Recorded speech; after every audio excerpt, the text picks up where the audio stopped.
The air was thick with the kind of tension that clings to your skin, the kind that makes your heart thump louder than you'd like. In the quiet suburban sprawl of Oak Ridge, where manicured lawns and picket fences hid secrets as well as any city alley, HOA Karen stood at the edge of her brother's driveway. Her eyes, sharp and calculating, darted toward the wheelchair-accessible van parked there. It was her brother Min's lifeline, his only means of freedom since the accident that stole his legs 3 years ago.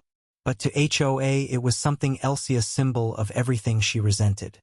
HOA had always been the perfect sibling, or so she told herself. She was the one who managed the families. HOA ruled the neighborhood with an iron fist, and made sure every blade of grass was regulation length. Min, though, was the family's heart, his disability only deepening his kindness. The neighbors adored him, bringing him casseroles and helping with his garden. HOA hated it. She hated the way their pity for Min overshadowed her control, her authority. And she hated the van most of all, a gleaming, modified thing that screamed his independence and her irrelevance.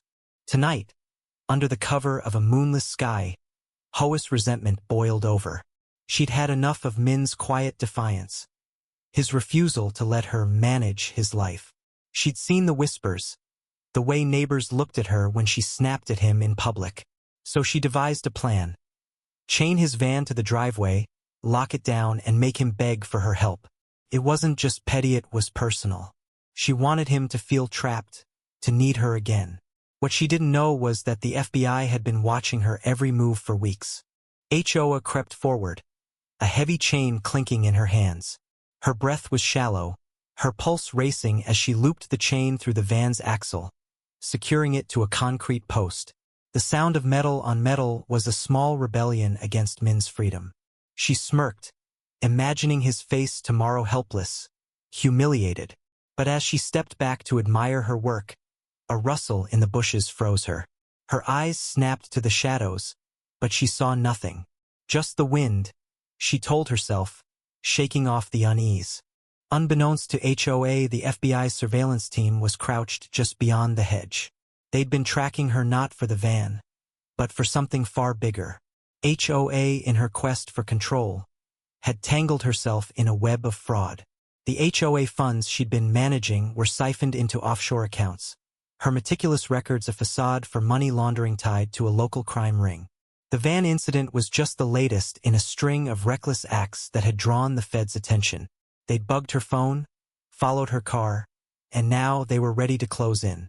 As HOA turned to leave, a figure emerged from the darkness, not an agent, but Mrs. Callahan, the elderly widow next door. She'd been Min's biggest supporter, always bringing him her famous peach cobbler. Her voice trembled but held firm. "HOA, what are you doing to Min's van?" HOA's face twisted in fury. "Mind your own business, old woman," she hissed, stepping closer.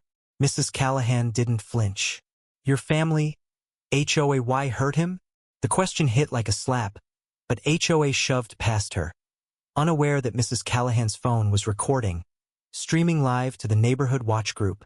The confrontation was the spark the FBI needed.